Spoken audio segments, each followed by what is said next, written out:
ये कौन सी जगह है बेटा? हम तो हरिद्वार जा रहे थे ना? श्यामाचरण जी ने खिड़की से बाहर देखते हुए पूछा। वहां कई बुजुर्ग बगीचे में बैठे थे, कुछ अकेले कुछ समूहों में। उदासी वहां की हवा में घुली हुई थी। सुधीर ने एक गहरी सांस ली और वो झूठ बोला जिसकी रिहर्सल उसने 100 बार की थी। बाबूजी, हरिद्वार जाने से पहले मेरे एक दोस्त के पिताजी यहाँ रहते हैं, उनसे मिलना है। और रात हो गई है तो आज हम यहीं रुक जाते हैं। ये एक गेस्ट हाउस जैसा ही है। सुबह की पहली किरण अभी खिड़की से अंदर झांक ही रही थी कि घर में एक अजीब सी खामोशी पसरी हुई थी, जो किसी आने वाले तूफान का संकेत दे रही थी। सुधीर अपने कमरे में इधर उधर टहल रहा था। माथे पर पसीने की बूंदें थीं, जबकि एसी पूरे सवाब पर चल रहा था। बगल के कमरे से खांसने की आवाज आई। ये आवाज पिछले 30 सालों से इस घर की पहचान थी। ये उसके पिता श्यामाचरण जी थे। 70 वर्ष की उम्र, शरीर कमजोर, आंखों में मोतियाबिंद का हल्का जाला, लेकिन जुबान पर हमेशा बेटों के लिए दुआएं। सुधीर, ओ सुधीर! पत्नी अरुणा की तीखी आवाज ने सुधीर की तंद्रा तोड़ी। वो कमरे में दाखिल हुई। हाथ में चाय का कप नहीं, बल्कि एक फाइल थी। आज का दिन याद है ना तुम्हें, या फिर से भूल गए? अरुणा ने फाइल मेज पर पटकते हुए कहा। उसकी आंखों में एक कठोरता थी जो सुधीर को हमेशा डराती थी। याद है अरुणा, सब याद है, सुधीर ने दबी जुबान में कहा। तो फिर देर किस बात की है? जाकर कह दो बाबूजी से।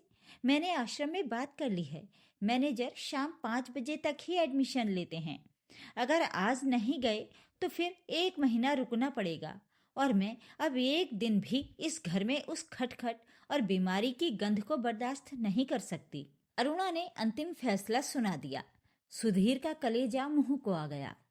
वो एक आईटी कंपनी में मैनेजर था, 50 लोगों की टीम को संभालता था, लेकिन आज अपनी पत्नी और अपने बूढ़े बाप के बीच पिसा हुआ महसूस कर रहा था। अरुणा की शिकायतें गलत भी नहीं थीं। बाबूजी को रात रात भर खांसी आती थी।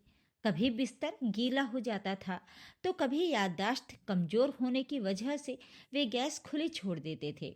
अरुणा का सोशल सर्कल हाई फाई था और उसे लगता था कि घर में एक बीमार बूढ़ा उसकी इमेज खराब करता है। सुधीर भारी कदमों से पिता के कमरे की ओर बढ़ा। दरवाजा हल्का खुला था। श्यामाचरण जी अपनी पुरानी संदूक में कुछ टटोल रहे थे। उनके हाथ कांप रहे थे। बाबूजी, सुधीर ने आवाज दी। श्यामाचरण जी ने पलट कर देखा। चेहरे पर झुर्रियों के बीच एक मुस्कान तैर गई।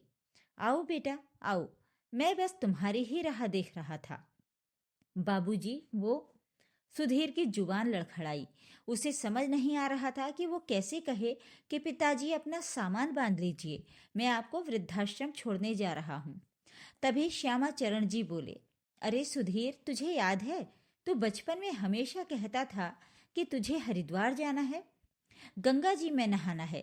सुधीर हैरान रह गया। उसे कुछ याद नहीं था, लेकिन उसने सिर हिला दिया।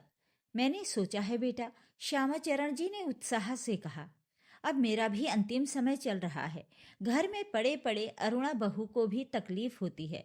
क्यों ना हम दोनों बाप बेटे हरिद्वार हो आए। एक तीर्थ भी हो जाएगा और कुछ पल सुकून के भी मिल जाएंगे। सुधीर को लगा जैसे किसी ने अंधेरे में उसके हाथ में टॉर्च पकड़ा दी हो। ये तो बहुत आसान हो गया। उसे झूठ भी नहीं बोलना पड़ेगा। वो उन्हें हरिद्वार के बहाने ले जाएगा और वहीं पास के किसी अच्छे वृद्धाश्रम में। हाँ बाबूजी, सुधीर ने जल्दी से कहा। बिल्कुल, आप तैयारी कीजिए, हम आज ही चलते हैं। श्यामाचरण जी की आंखों में चमक आ गई। वे बच्चों की तरह खुश हो गए। मैं अभी अपना झोला तैयार करता हूँ। बस मेरी वो रामचरितमानस और चश्मा रख लूँ। और हाँ, अरुणा बहू के लिए प्रसाद लेता आऊँगा। सुधीर कमरे से बाहर निकला तो अरुणा खड़ी थी। क्या हुआ? काम हो गया, सुधीर ने नजरें चुराते हुए कहा। उन्हें लग रहा है कि हम तीर्थ यात्रा पर जा रहे हैं, लेकिन मैं उन्हें वहीं छोड़ आऊंगा, वापस नहीं लाऊंगा। अरुणा के चेहरे पर विजय की मुस्कान थी। अच्छा है, नाटक ही सही, पर बला तो टली। मैं उनका बाकी सामान बाद में कुरियर करवा दूंगी। दोपहर होते होते कार तैयार थी। श्यामाचरण जी ने एक धुली हुई धोती और पुराना कुर्ता पहना था। उनके हाथ में एक छोटा सा अटैची केस था। अरुणा ने ऊपर से ही हाथ हिलाकर बाय कर दिया। नीचे उतरकर आने की जहमत भी नहीं उठाई। श्यामाचरण जी ने कार में बैठने से पहले मुड़कर अपने उस घर को देखा जिसे उन्होंने अपनी पीएफ की पाई पाई जोड़कर बनाया था। उनकी आंखों में एक अजीब सा भाव था, शायद विदाई का, शायद मोह का। कार शहर से बाहर निकलकर हाईवे पर दौड़ने लगी। सुधीर स्टीयरिंग पकड़े हुए था, जबकि श्यामाचरण जी लगातार बातें कर रहे थे। सुधीर, तुझे याद है जब तू 5 साल का था और मेले में खो गया था? मैं पागलों की तरह रोया था। जब तू मिला तो मैंने तुझे मारा नहीं, बस गले लगा लिया था। बाप का दिल ऐसा ही होता है बेटा। औलाद चाहे कितनी भी दूर चली जाए, धागा बंधा रहता है। सुधीर के गले में एक गांठ सी बन गई।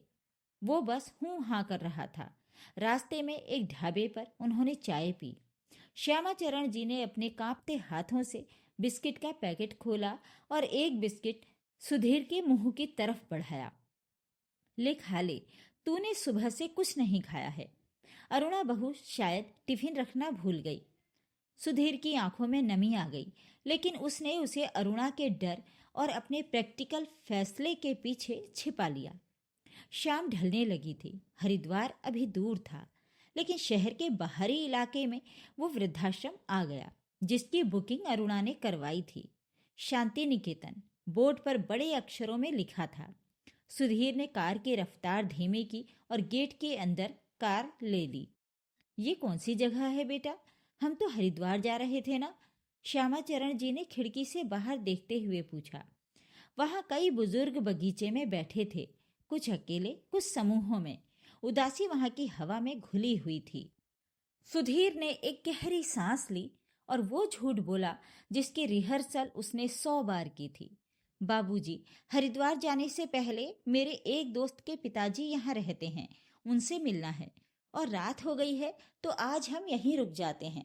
ये एक गेस्ट हाउस जैसा ही है। श्यामाचरण जी चुप हो गए। उन्होंने सुधीर की तरफ देखा, फिर इमारत की तरफ। एक पल के लिए सुधीर को लगा कि बाबूजी सब समझ गए हैं, लेकिन फिर वे मुस्कुराए। अच्छा ठीक है, तू जैसा कहे। सुधीर रिसेप्शन पर गया। वहां औपचारिकताएं पूरी की। फॉर्म पर साइन करते वक्त उसके हाथ कांप रहे थे। बुजुर्ग व्यक्ति से रिश्ता, बेटा। उसने जल्दी से साइन किया। मैनेजर ने कहा, आप सामान कमरे में रखवा दीजिए। आप कब तक रुकेंगे? मैं अभी निकल रहा हूँ। मुझे अर्जेंट मीटिंग है। मैं इन्हें बाद में देखूंगा, सुधीर ने हकलाते हुए कहा। सुधीर वापस आया। श्यामाचरण जी एक बेंच पर बैठे थे, अपना छोटा सा अटैची केस गोद में लिए। बाबूजी, सुधीर ने पास आकर कहा, मुझे ऑफिस से बहुत जरूरी कॉल आया है। मुझे अभी वापस जाना होगा। आप यहीं रुकिए। यहाँ सब सुविधाएं हैं, खाना, डॉक्टर, सब। मैं जल्दी आऊंगा आपको लेने। ये बोलते वक्त सुधीर अपनी ही नजरों में गिर गया था। वो अपने पिता की आंखों में नहीं देख पा रहा था। श्यामाचरण जी ने कोई सवाल नहीं किया, न गुस्सा न शिकायत। उन्होंने बस धीरे से अपना अटैची केस खोला। उसके अंदर फटे पुराने कपड़ों के बीच एक लिफाफा और एक पुरानी डायरी रखी थी। बेटा सुधीर, श्यामाचरण जी की आवाज बेहद शांत थी। तू जा रहा है तो जा, पर जाने से पहले ये रख ले। उन्होंने वो लिफाफा सुधीर के हाथ में थमा दिया। ये क्या है? सुधीर ने पूछा। खोल के देख ले, श्यामाचरण जी बोले। सुधीर ने लिफाफा खोला।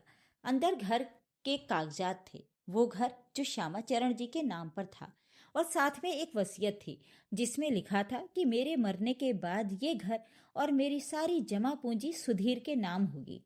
लेकिन सबसे नीचे एक मुड़ा हुआ कागज का टुकड़ा भी था जिस पर कांपते हाथों से कुछ लिखा था। सुधीर ने उसे पढ़ा।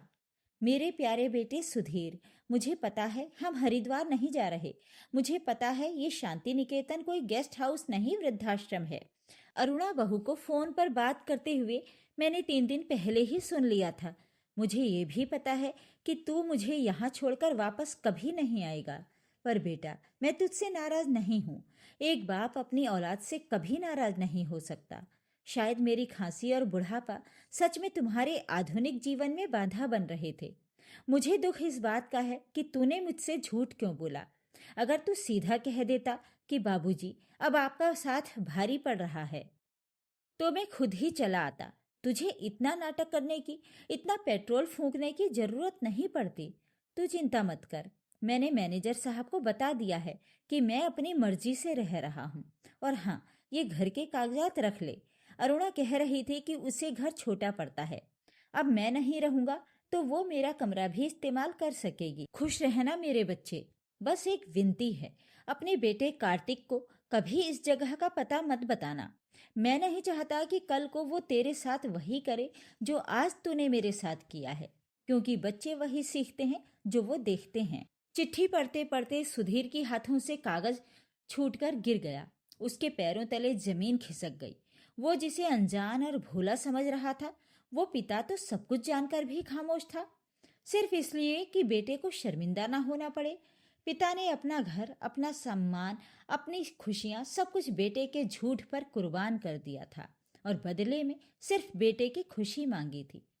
सुधीर ने सिर उठाकर देखा। श्यामाचरण जी अपनी छड़ी टेकते हुए धीरे धीरे आश्रम के गेट की तरफ बढ़ रहे थे, अपनी पीठ पर दुनिया भर का बोझ और अकेलेपन का अंधेरा लिए। सुधीर के अंदर का इंसान जो अरुणा की शिकायतों के नीचे दब गया था, अचानक चीख उठा। उसे वो बचपन याद आया जब वो पापा के कंधे पर बैठकर मेला देखने जाता था। उसे याद आया कि जब उसे बुखार होता था तो यही पिता रात भर उसके सिर पर पट्टियां रखते थे। बाबूजी, सुधीर चिल्लाया और दौड़ पड़ा। उसने दौड़कर श्यामाचरण जी के पैर पकड़ लिए। वो वहीं सड़क पर घुटनों के बल बैठ गया और फूट फूट कर रोने लगा। मुझे माफ कर दो बाबूजी, मुझे माफ कर दो। मैं अंधा हो गया था, मैं जानवर बन गया था। प्लीज मुझे माफ कर दो। श्यामाचरण जी ने रुककर नीचे देखा। उनकी आंखों से भी आंसू बह निकले। उन्होंने झुककर सुधीर को उठाया और गले लगा लिया। पागल है क्या? लोग देख रहे हैं, श्यामाचरण जी ने रूंधे गले से कहा। देखने दो दुनिया को। मुझे नहीं रहना उस घर में जहां मेरे पिता के लिए जगह ना हो। अगर अरुणा को दिक्कत है तो वो घर छोड़कर जाए, लेकिन आप कहीं नहीं जाएंगे। आप मेरे साथ जाएंगे, अभी इसी वक्त। सुधीर ने सुबकते हुए कहा। उसने पिता का अटैची केस उठाया और वापस कार की तरफ चल दिया। मैनेजर पीछे से आवाज देता रहा, लेकिन सुधीर ने अनसुना कर दिया। गाड़ी में बैठते ही सुधीर ने अपना मोबाइल निकाला और अरुणा को फोन लगाया। हेलो, छोड़ दिया बुढ़े को? अरुणा की आवाज आई। सुधीर की आवाज में एक ऐसी सख्ती थी जो आज से पहले कभी नहीं थी। नहीं अरुणा, मैं अपने पिता को वापस ला रहा हूँ। और सुन लो, ये घर मेरे बाप की खून पसीने की कमाई है। अगर तुम्हें उनकी खांसी से दिक्कत है तो तुम अपने मायके जा सकती हो। आज मुझे समझ आ गया है कि पत्नी तो शायद दूसरी मिल सकती है, लेकिन बाप दोबारा नहीं मिलता। उसने फोन काट दिया। सुधीर ने गाड़ी मोड़ी। श्यामाचरण जी ने बेटे के कंधे पर हाथ रखा। उन्होंने कुछ नहीं कहा, लेकिन उनके स्पर्श में जो सुकून था उसने सुधीर के मन की सारी उथल पुथल शांत कर दी। कार वापस शहर की ओर दौड़ रही थी। रात हो चुकी थी, लेकिन सुधीर की जिंदगी में अब सवेरा हो चुका था। उसने जान लिया था कि तीर्थ किसी मंदिर या हरिद्वार में नहीं, बल्कि माता पिता के चरणों में होता है। और जो सुकून उसे अपने पिता को वापस घर ले जाकर मिल रहा था, वो दुनिया की किसी दौलत में नहीं था। आज सुधीर ने अपने भविष्य को सुरक्षित कर लिया था, क्योंकि घर पर उसका बेटा कार्तिक ये सब देख रहा था। और आज कार्तिक ने सीखा था कि रिश्ते कैसे निभाए जाते हैं। माता पिता हमारे जीवन की वो नींव हैं जिस पर हमारे सपनों का महल खड़ा होता है। नींव कभी दिखाई नहीं देती, लेकिन अगर वो हिल जाए तो पूरा महल गिर जाता है। अपने माता पिता को बोझ नहीं, अपनी पूंजी समझें। माता पिता हमारे जीवन की जड़ और नींव होते हैं। उन्होंने अपना पूरा जीवन त्याग, प्रेम और संघर्ष में खपाकर हमें खड़ा किया है। इसलिए बुढ़ापे में उन्हें बोझ समझना सबसे बड़ा अन्याय है। झूठ और स्वार्थ रिश्तों को कमजोर करते हैं, जबकि प्रेम, सम्मान और कृतज्ञता उन्हें मजबूत बनाते हैं। जो व्यवहार हम अपने माता पिता के साथ करते हैं, वही सीख हमारी अगली पीढ़ी हमसे लेती है। माता पिता को कभी बोझ न समझें, क्योंकि जीवन में धन दौलत दोबारा मिल सकती है, लेकिन माता पिता नहीं। तो ये थी आज की कहानी। आपको ये कहानी कैसी लगी कमेंट बॉक्स में जरूर लिखें। वीडियो को लाइक और शेयर जरूर करें और मेरे चैनल को सब्सक्राइब भी जरूर कर लीजिएगा। धन्यवाद।